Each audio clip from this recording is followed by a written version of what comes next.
Rajya Sabha TV का ये बेहद ख़ास प्रोग्राम है गुफ्तगू। और गुफ्तगू के इस एपिसोड में हम बात करेंगे वर्चुअल रियलिटी फिल्म्स की, जिनको बनाने की तैयारी में लगे हुए ज़ैन हमारे साथ हैं और उनकी टीम के कुछ साथी।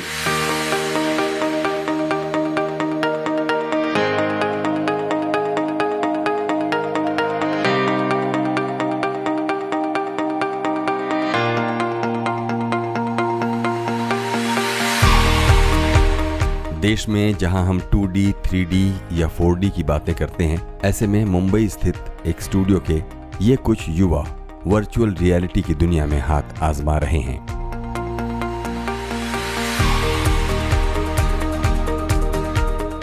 करीब 22 लोगों की इस टीम ने देश विदेश में वर्चुअल रियलिटी पर कई प्रेजेंटेशंस भी दिए हैं।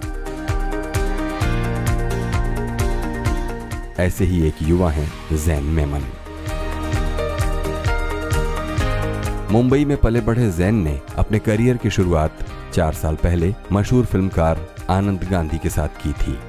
इंटरनेट के दौर में पैदा हुए ज़ैन बहुत ही कम उम्र में फिल्मों की दुनिया में आ गए। कुछ समय तक फिल्मों में मार्केटिंग करने के बाद उन्हें वर्चुअल रियलिटी का आइडिया आया। इसके बाद 14 अक्टूबर 2015 में इन 6 लोगों ने मिलकर मेमेसिस कल्चर लैब नाम का एक मीडिया स्टूडियो बनाया, जो कि सिनेमा को अपने खास ढंग से दर्शकों तक पहुंचाने में सक्षम है।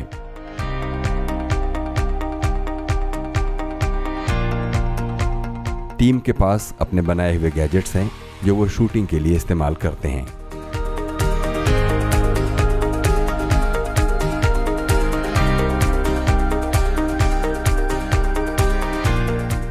आज हमारे मेहमान हैं ज़ैन, जो मेमेसिस के प्रोडक्शन आर्म एल्सवेयर के को-फाउंडर हैं और पिछले 3 साल से वर्चुअल रियलिटी की फील्ड में काम कर रहे हैं। आइए समझने की कोशिश करते हैं वर्चुअल रियलिटी की इस अनोखी दुनिया के बारे में।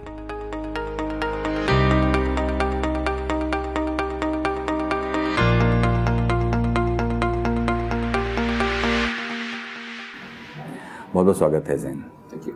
हमको बताइए, जो नई तरह की फिल्में आप लोग बना रहे हैं, जिसको आप लोग वर्चुअल रियलिटी फिल्म्स कह रहे हैं, ये होती क्या है? ये कैसे हमारे दर्शक इस बात को समझें, हम खुद कैसे समझें कि ये दूसरी फिल्मों से, जो अब तक हम फिल्में देखते आए हैं, उससे अलग हैं? वो समझाने के पहले आप एक बार फिल्में देख लीजिए जी, दर्शकों को भी एक झलक मिल जाए, फिर आपको समझाता हूँ होता क्या है। ठीक है जी। ये जो है, ये एक वर्चुअल रियलिटी हेडसेट है। ये हेडसेट में आप अपना फ़ोन लगाइए, वर्चुअल रियलिटी फिल्मों के जो ऐप्स होते हैं वो डाउनलोड करिए। इसमें कोई फ़ोन लगा हुआ है? जी, इसमें फ़ोन लगा हुआ है। दिखाइए ज़रा सा। जी, इसमें आप बस फ़ोन इंसर्ट करिए अपना। अभी ये जो है अलग अलग प्रकार के आते हैं। इसको कहते क्या है? Virtual reality headset. हेडसेट। जी जी।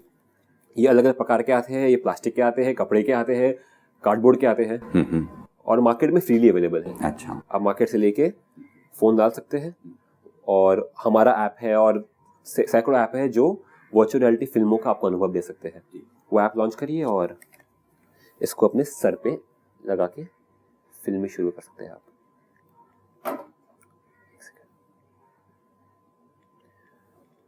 तो आपको एक फिल्म दिखाना चाहूँगा मैं जी। ये फैज़ा जी ने बनाई है, फैज़ा अहमद खान, एक बहुत ही बेहतरीन फिल्म मेकर है।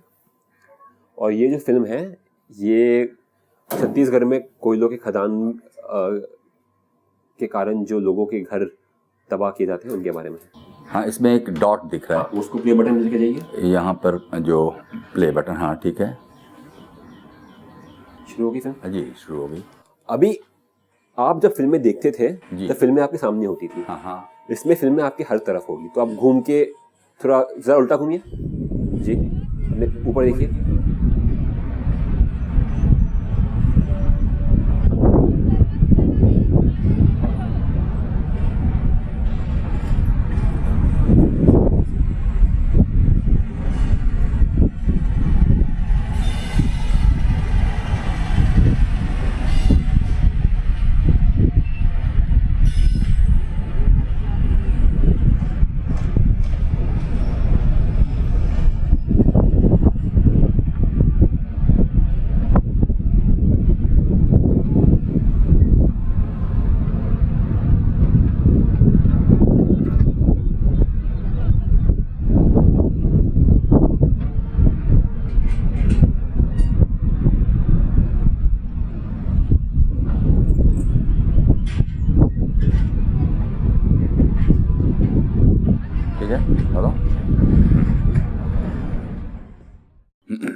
आज तक हम जो फिल्में देखते आ रहे थे जी, वो समझ लीजिए जैसे हम किसी और दुनिया में, वो चाहे पार्लियामेंट का एक सेशन हो या एक क्रिकेट की फील्ड हो या किसी डायरेक्टर या एक्टर की कल्पना की कोई कहानी हो, उसमें एक खिड़की के द्वारे हम झांकते थे कि हमारे सामने फिल्म चल रही है और हमारे आसपास हमारे दोस्त, हमारे परिवार वाले बैठे हैं। इसमें हम वो बदल रहे हैं, इसमें आप फिल्म के अंदर होगे। अगर आप मैच देख रहे हो तो आप मैच के फील्ड पे होगे, अगर आप फिल्म में हो तो आपके सामने आमिर खान बात कर रहे हैं और पीछे उनकी धर्मपत्नी आपसे कुछ और बात कर रही है, जैसे आपके रियल लाइफ में होता है। इससे जो आपको अनुभव होता है कोई चीज देखने का, कोई चीज परखने का, कहीं जाने का, वो फिल्मों से कहीं बेहतर होता है। आप यहाँ बैठे बैठे हार्वर्ड के क्लासरूम में लेक्चर सुन सकते हैं, जहाँ आपके राइट पे स्टूडेंट्स बैठे हो जो एक्चुअली हार्वर्ड स्टूडेंट्स हो, और जब उनका और टीचर्स का इंटरेक्शन हो तो आपको लगे आप वो रूम में हो। तो that is the strength of virtual reality. Virtual reality हमारी कोशिश, हमारा प्रयत्न वही है कि आपको और आपकी हर एक सेंस, आप जो देख रहे हो, जो सुन रहे हो, जो महसूस कर रहे हो, वो कहीं और पहुंच जाए। जैसे जब इस गियर को आपने मुझे लगाया और ये फिल्म आपने मुझे दिखाई, मुझे कुछ इस तरह लगा जैसे कि एक बहुत बड़ा फुटबॉल है जिसके कहीं बीच के कहीं इलाके में मैं बैठा हुआ हूँ अब मैं, और उसके अंदर प्रोजेक्शन चल रहा है जिसको मैं चारों तरफ जो 360 डिग्री पर देखना है, मैं चाहूँ ऊपर नीचे अपने दाएं बाएं कहीं पर भी, और जो कुछ भी दिखाया जा रहा है बिल्कुल उसके पास अपने आप को महसूस कर रहा हूँ। कुछ इसी तरह का शायद अनुभव है। अभी अगले 1-2 साल में हमारा प्रयास तो ये होगा कि आप वो जगह पे चल पाए, बैठ पाए, उठ पाए, जहाँ आपको अगर आगे जाके रूम के बाहर जाना है या गाड़ी में बैठ के आपको गाड़ी चलानी है, हमारा प्रयास तो ये होगा कि आप वो कर पाए। अच्छा, अभी हम यहाँ पे है कि आप वहाँ पे सिर्फ गोल घूम के देख सकते हो 360 डिग्रीज में। तो ये जो इरादा आप लोगों ने किया कि ऐसा अनुभव हम लोग ये हमारे दर्शक भी कर पाएं, ये कब और कैसे आपके दिमाग में आया और उसकी क्या ज़रूरत थी? ये इरादा तो हमें बचपन में आ गया था। जब हम स्नो क्रैश जैसी किताबें या जॉनी क्रश जैसे शो देखते थे, तब लोग बात करते थे कि शायद 100 साल या 20 साल या 40 साल बाद ऐसा कुछ हो पाए। और जब 2013-14 के बाद जब स्मार्टफोन मार्केट बूम हुई और टेक्नोलॉजी मार्केट बूम हुई, तब हमें लगा कि ये आज की तारीख में पॉसिबल है। तो हमने और दुनिया भर में 3-4 कंपनियों ने ये प्रयास शुरू किया। इसके पीछे वही इरादा है जो इरादा आप वीडियो जब HD में देखते हो, या आपने जब फोटोग्राफी से आप वीडियो पे आए, जब आपकी फोटोग्राफ हिलने लगी, वहां पे जो प्रयास था वो प्रयास यहाँ पे है कि किसी और की सोच, किसी और की एक याददाश्त, किसी और की एक अनुभूति, किसी और का एक अनुभव ज्यादा से ज्यादा लोग तक पहुंच पाए। वो हो सकता है कि कोई मनगढ़ंत कहानी हो, या कोई क्रिकेट मैच हो, या कोई पार्लियामेंट का सेशन हो। वो अनुभव बिना कुछ लूज किए, बिना कम किए, सबसे ज्यादा लोग देख कैसे पाए। और तब हमने शुरू किया। हमें पूरा टेक्निक बिल्ड करने में कुछ देर था। वीआर की इस ताकत को जैन के साथ फिल्म मेकर आनंद गांधी पहले से ही समझते थे।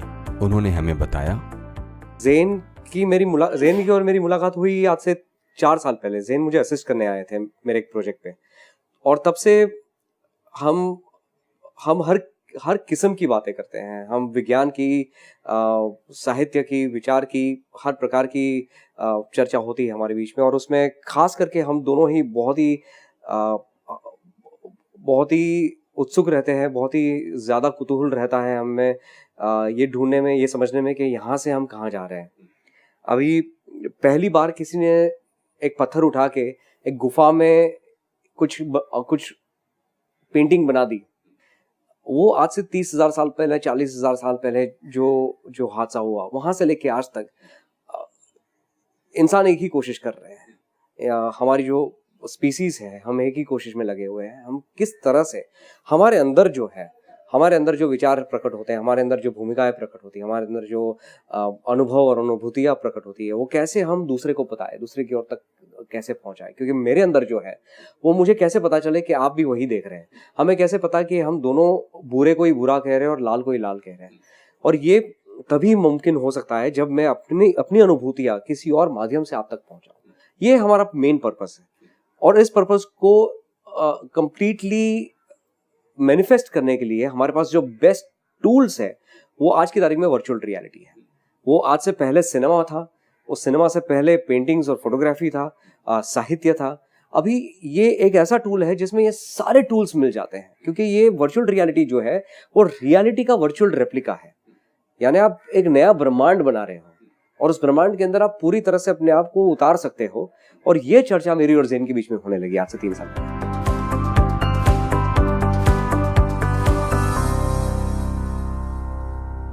अभी बेसिकली हमको पता था कि ये करना कैसे होगा, कि अब हर तरीके हर डायरेक्शन में कैमरा लगा दो और फिर वो जो कैमरा से आपको 5, 6, 12 कैमरा से फुटेज मिलेगी उनको साथ में जोड़ के ये अनुभव बनेगा।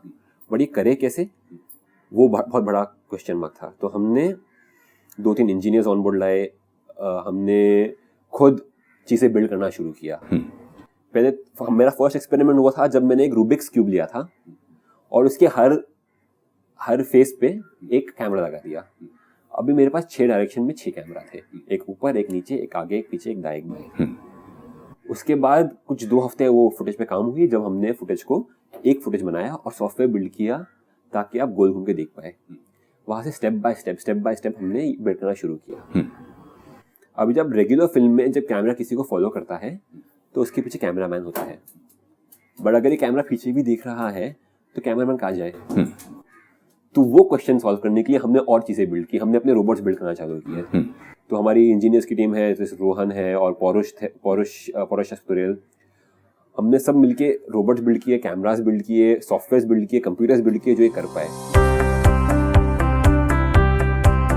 रोहन वीआर कैमरामैन है। वीआर शूटिंग कितनी चुनौती से भरी है, हमने उनसे जानना चाहा। वर्चुअल रियलिटी में क्या है कि पूरा जो सराउंडिंग है वो पूरा आपका फ्रेम है। तो आपको हमेशा सोचना है कि जो भी आप वो पोजीशन पे देख रहे हो वो आपको सब कुछ दिखता है।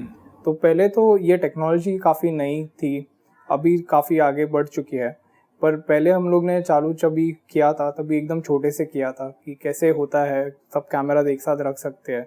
तो पहले हम लोग ने चालू किया था ऐसे रूबिक्स क्यूब पे कैमरा चिपका के, फिर हम बड़े हैं ऐसे। इस पे कैसे चिपकाएंगे कैमरा? ये पहले तो एकदम सिंपल एक्सपेरिमेंट था, अपना टेप से चिपकाए थे। तो कौन सा कैमरा इस पर चिपकाया जाएगा? गोप्रो। वो गोप्रो होता कैसा है कैमरा? देखो अभी इसमें लगे हुए हैं ये सब गोप्रो कैमरास है। अच्छा, ये कैमरा है? ये पूरा का पूरा एक रिग है, ये 360 रिग है, ये 3D 360 रिग है। इसमें आपको पूरे 360 में लेफ्ट आई राइट आई दोनों सेपरेट दिखता है, प्रॉपर 3D में आप देख सकते हो इसमें से जो शूट हुआ होता है वो। इसका हर एक जो फेस रहता है, हाँ। अभी आप देखोगे ये पूरा 3D चीज है, हाँ। तो इसके हर एक फेस पे, हाँ। यानी अपना जो साइड का जो फेसेस है, हाँ। तो 1 2 3 4 5 और 6, ये 6 पोजीशंस पे कैमरा लगा हुआ था। हाँ।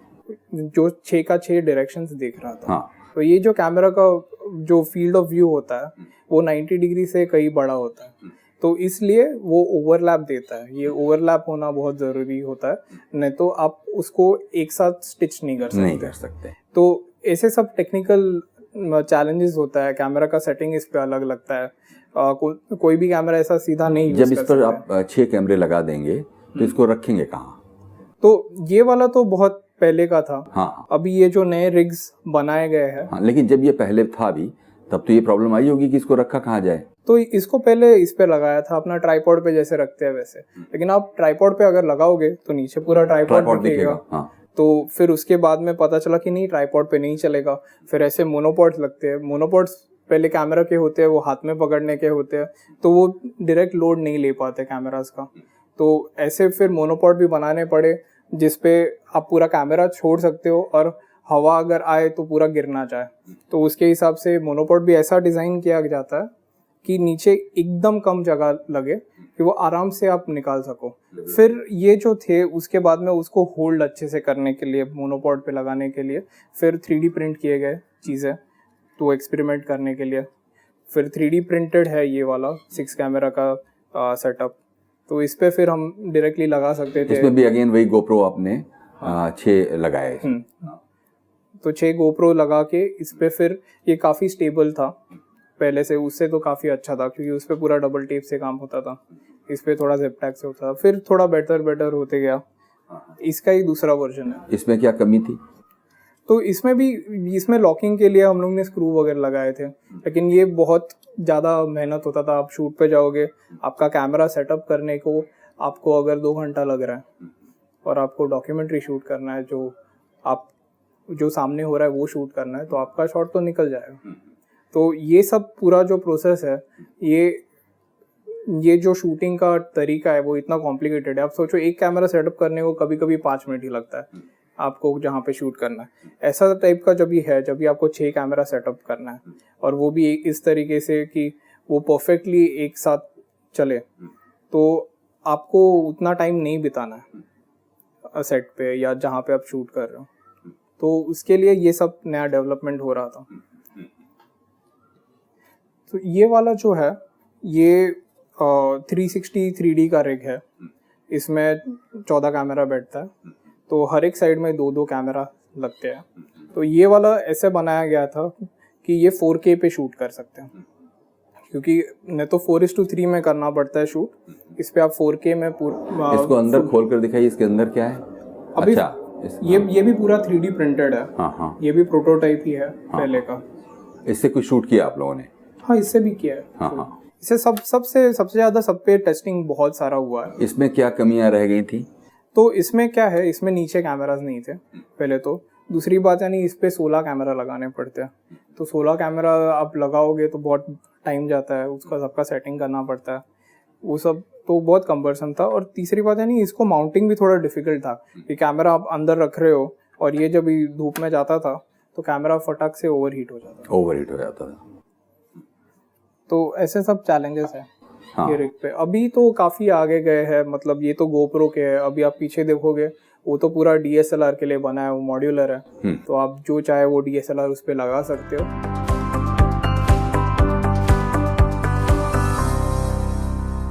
दुनिया भर में मीडिया का काम क्या है? मीडिया जो आप कर रहे हैं, जो हम कर रहे हैं, मीडिया का एक ही काम है कि लोगों तक जब से बेहतरीन आइडिया है, जो सबसे बेहतरीन कहानियां हैं, जो उनकी ज़िंदगी को बेहतर कर सके, वो कैसे पहुंचाए। उसका बेस्ट तरीका क्या है? वो किताबें हैं कि टेलीविज़न है कि फिल्में हैं कि क्या है?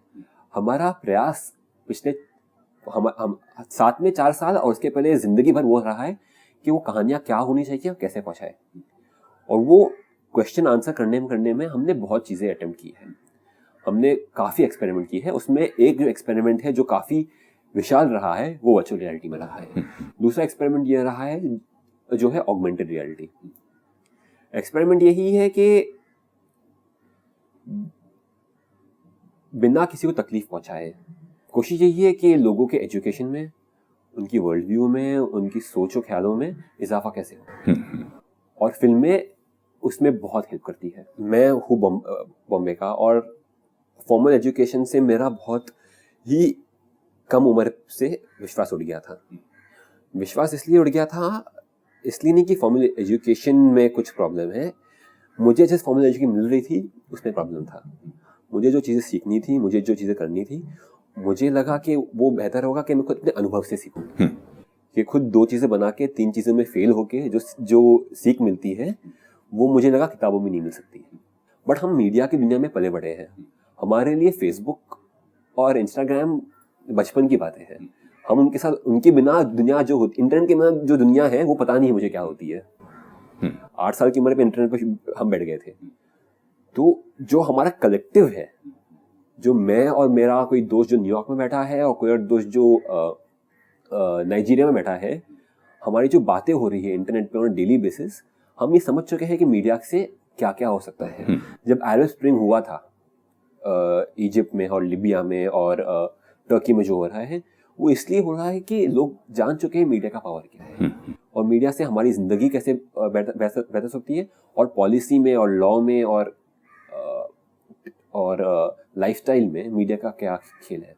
और ये मुझे लगता है ये इम्पोर्टेंट है कि फिल्म मेकर्स को और स्टोरी टेलर्स को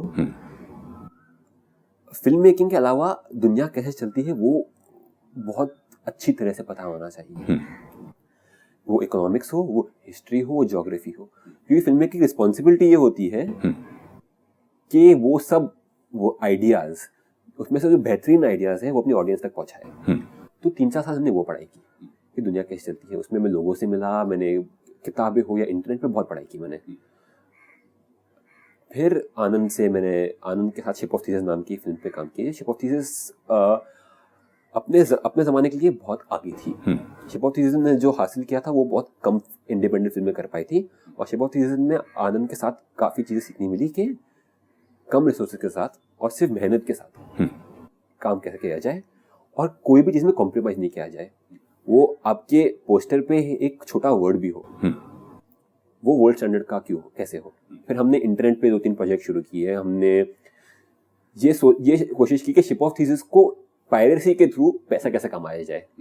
पायरेसी बहुत बुरी बला है फिल्म मेकर्स के लिए, और पायरेसी होती है और होती रहेगी। पायरेसी रोकना बहुत मुश्किल है। तो हमने सोचा कि पायरेसी से पैसा कैसे कमाए। तो हमने जब ship of thesis film release का DVD रिलीज हुई, हमें पता था अगले दिन टॉरेंट आ जाएगा। तो हमने खुद का टॉरेंट रिलीज कर दिया, और टॉरेंट के पहले हमारी पूरी टीम ने एक विनती की लोगों से कि आप फिल्म देख लो, फ्री में देख लो, आपका हक बनता है। हमने भी जिंदगी भर ये किया है। लेकिन अगर आपको लगे कि ये फिल्म में कुछ बात थी और हमें कुछ पैसे मिलने चाहिए फिल्म के, तो ये वेबसाइट है, यहाँ पे आके पैसे कंट्रीब्यूट कर दो। हमने वो टॉरेंट से और टॉरेंट कंट्रीब्यूशन से और लोगों के भरोसे से DVD ज़्यादा पैसा कमाया। उसके बाद एक एक्सपेरिमेंट किया हमने कि हमारे जो पोस्टर्स है, जो 2D पोस्टर होते हैं, उनको 3D कैसे किया जाए। वो पोस्टर से ऐसा कैसे लगे कि आदमी बाहर निकल के आपसे बात कर रहा है। उसे कहते हैं ऑगमेंटेड रियलिटी। तो हमने कुछ महीने ऑगमेंटेड रियलिटी पे एक्सपेरिमेंट किए। अभी यहाँ से ये माध्यम बहुत आगे जाने वाला है। इसके इम्पैक्ट सिनेमा में होंगे, इसका इम्पैक्ट स्टोरी टेलिंग में होगा, इसका इम्पैक्ट जर्नलिज्म में, डॉक्यूमेंट्री में होगा। आप सोचिए कि किसी वॉर के बारे में आप डॉक्यूमेंट्री देख रहे हो या एक न्यूज़ फुटेज देख रहे हो, तो आप वो न्यूज़ फुटेज कैमरा एंगल कहाँ लगाया हुआ है उस पर डिपेंडेंट नहीं है कि वो जो रिपोर्टर आपको जो कहना चाहता है उस पर ये डिपेंडेंट नहीं है। आप उस वॉर के अंदर हो, आप उस प्रोटेस्ट के अंदर हो, आप उस, हमारे केस में हमने फ्लड्स पे डॉक्यूमेंट्री बनाई है, तो आप फ्लड्स के अंदर हो, आपको पता चलेगा कि वो फ्लड्स के अंदर होना कैसा होता है, कैसा दिखता है चारों ओर से। तो ये इस माध्यम का कमाल है। इस माध्यम के बहुत सारे अलग अलग यूज होने वाले हैं। ऑगमेंटेड रियलिटी का यूज तो हर जगह होने वाला है। हम जब ऑगमेंटेड रियलिटी का चश्मा पहन के दुनिया में घूमेंगे तो हर एक चीज पे इंफॉर्मेशन होगी, लोगों पे इंफॉर्मेशन होगी, प्रोडक्ट्स पे इंफॉर्मेशन होगी। आप किसी भी प्रोडक्ट को उठा सकते हो, मार्केट में जाते हुए चल सकते हो और देख सकते हो, किसी भी प्रोडक्ट के ऊपर इंफॉर्मेशन आ जाएगी, रिव्यूज आ जाएंगे। ये सारे वर्चुअल रिव्यूज हैं और आप उस प्रोडक्ट को वहीं के वहीं देख सकते हो और डिसाइड कर सकते हो कि आपको लेना है कि नहीं।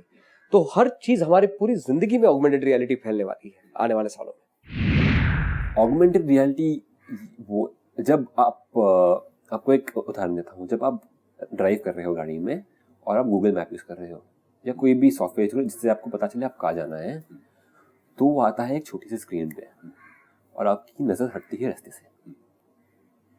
अगर ऐसा कुछ हो पाए कि आपका जो आपको डायरेक्शन दिखाना है वो रास्ते पे आ जाए आपके, या ऐसा हो जाए कि आप जब न्यूज़पेपर पढ़ रहे हो तो न्यूज़पेपर में जो क्रिकेट मैच की बात हो रही है, जो फोटो है वो फोटो में से क्रिकेटर बाहर आके वो शॉट खेल के दिखाया आपको, या आप जब किचन में कोई रेसिपी ट्राई कर रहे हो तो शब्दों की जगह आपके सामने वो कटोरा आ जाए जिसमें आपके सामने कोई बना के दिखा रहा है आप कैसे भी किस्म, तो आपका जो मीडिया का एक्सपीरियंस होगा वो बहुत बेहतर होगा।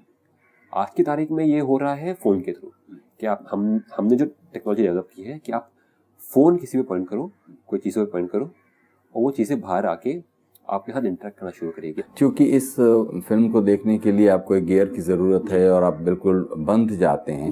जैसे कि आप स्टैंडर्ड कोई जो रेगुलर फिल्म है उसको टेलीविज़न पर वो चल रही है, इस बीच आप कुछ कुकिंग भी कर सकते हैं, कुछ फ़ोन पे बात भी कर सकते हैं, फिर वापस फिल्म पर आ सकते हैं। लेकिन इस फिल्म को देखने के लिए आप उसमें कैद हो जाते हैं। ये कहीं इस मीडियम की कोई लिमिटेशन और यही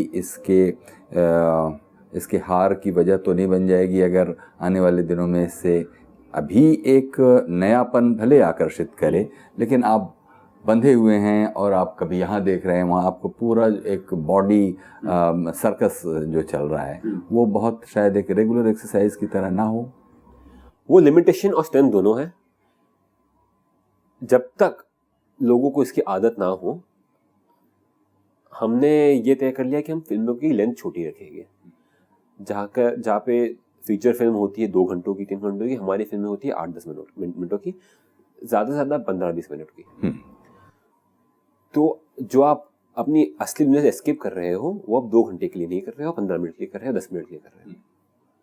और फ्यूचर में इनोवेशन यही लोग ट्राई कर रहे हैं कि इसको कितना लाइट बनाया जाए, ईजी बनाया जाए और ऐसा बनाया जाए कि एक बटन पे आपका स्क्रीन ऑफ हो जाए, आप कैमरा के थ्रू देख पाए कि आपके सामने क्या हो रहा है। अच्छा, ज़्यादातर VR सिनेमा जो बनेगा आगे वो 360 डिग्री के अलावा के अगेंस्ट 270 डिग्रीज का सिनेमा बनेगा, जिसे आप बहुत ही आसानी से बहुत ही इत्मीनान से बैठ के देख सकते हो, जिसके लिए आपको बहुत ज़्यादा घूमने की ज़रूरत नहीं है।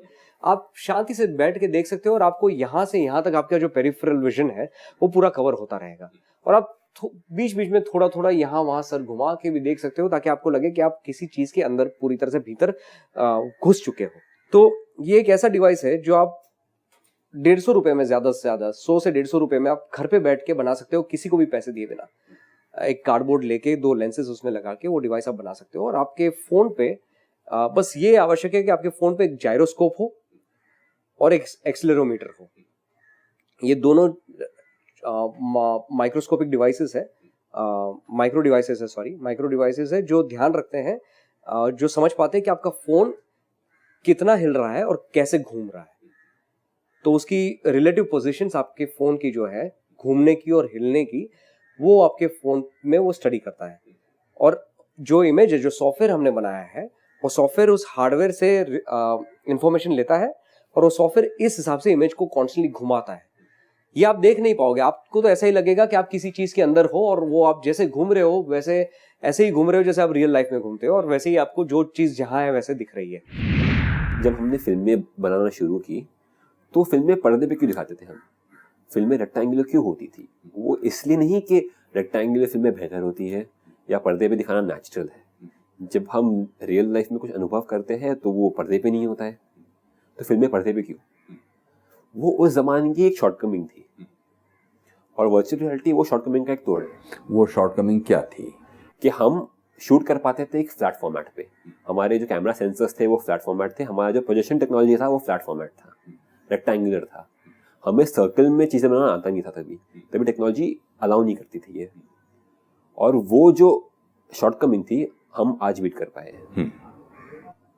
तो वर्चुअल रियलिटी मेरे एस्टिमेट में वर्चुअल रियलिटी तो एक नेचुरल प्रोग्रेशन है फिल्म का, और फिल्म एक स्टॉप गैप सोल्यूशन था, फिल्म एक स्टेप था। वर्चुअल रियलिटी वो सेम प्रयास का अगला स्टेप है। वर्चुअल रियलिटी में एक प्रॉब्लम है जो है, जिसे कहते हैं वेस्टिबुलर इम्बैलेंस।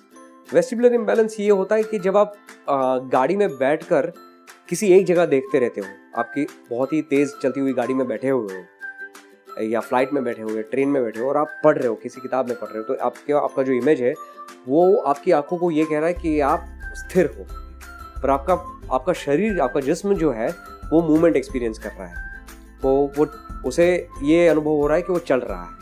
तो स्थिरता और चलन के बीच का जो ये इम्बैलेंस है, उससे आपकी बॉडी को लगता है कि आपके शरीर के अंदर कुछ गलत हो रहा है, इसलिए आपकी बॉडी को लगता है कि ये हो सकता है इन्फेक्शन है, इसलिए आपकी बॉडी वो चाहती है कि वो इन्फेक्शन को बाहर फेंके, इसलिए आपको नौसिया होता है, इसीलिए आपको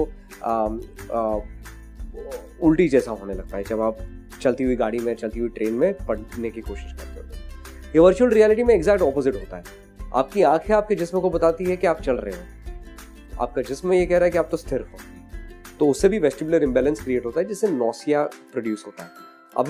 अभी जो नेक्स्ट लेवल ऑफ टेक्नोलॉजी है वर्चुअल रियलिटी में, उसमें ये छोटे छोटे बहुत सारे प्रॉब्लम्स हैं जो हमें सॉल्व करने हैं। जैसे कि नौसिया कैसे ना हो लोगों को, कैसे लोगों को ये एक्सपीरियंस बिना नौसिया का हम दे सके। दूसरा, कैसे अभी भी आप वर्चुअल रियलिटी देखोगे तो कहीं ना कहीं आपको पता है कि ये रियल नहीं है, क्योंकि उसकी जो क्वालिटी, उसकी जो इमेज क्वालिटी है वो अब तक वहाँ तक पहुँची नहीं है, उसका जो रेजोल्यूशन है वो अभी भी छोटा है। तो आपको आनंद तो ज़रूर आएगा कि आप कहीं पूरी तरह से किसी चीज़ के अंदर इमर्स हो गए हो, पर वो कम्प्लीटली इमर्सिव नहीं है। वो कम्प्लीटली इमर्सिव होने के लिए दो चीज़ें इवॉल्व होनी पड़ेगी। एक हार्डवेयर, कि आपका फ़ोन जो है, आपका फ़ोन आज की तारीख में जो जिस लेवल का प्रोसेसिंग करता है वो एक ज़माने के सुपर कंप्यूटर से 1000 गुना ज़्यादा है, पर फिर भी काफ़ी नहीं है वर्चुअल रियलिटी के लिए। दूसरा, सॉफ्टवेयर, जो कॉम्प्रेशन है, वो कॉम्प्रेशन आज की तारीख में बहुत ज़्यादा है। तो ये जो सॉफ्टवेयर है, हार्डवेयर है, वेस्टिबुलर इम्बैलेंस है, ये सारी चीज़ों को हमें को इवॉल्व करना है आने वाले सालों में, जो मेरा मानना है कि अगले 3 से 4 साल में पूरी तरह से सॉल्व हो जाएंगे प्रॉब्लम्स। और आज से 4 से 5 साल के बाद उस तरह से ऑगमेंटेड रियलिटी और वर्चुअल रियलिटी के चश्मे हमारे ज़िंदगी का पार्ट बन जाएंगे, हिस्सा बन जाएंगे, कि जैसे आज की तारीख में मोबाइल फ़ोन बन गए हैं, जैसे आज की तारीख में फेसबुक या गूगल बन गया है, जैसे आज की तारीख में ये याद कर पाना भी मुमकिन नहीं रहता लोगों के लिए कि हाँ, ऐसा भी एक ज़माना था जब ईमेल नहीं हुआ करता था। तो उसी तरह से ये वर्चुअल रियलिटी, ऑगमेंटेड रियलिटी अपनी ज़िंदगी का हिस्सा बनने वाला है।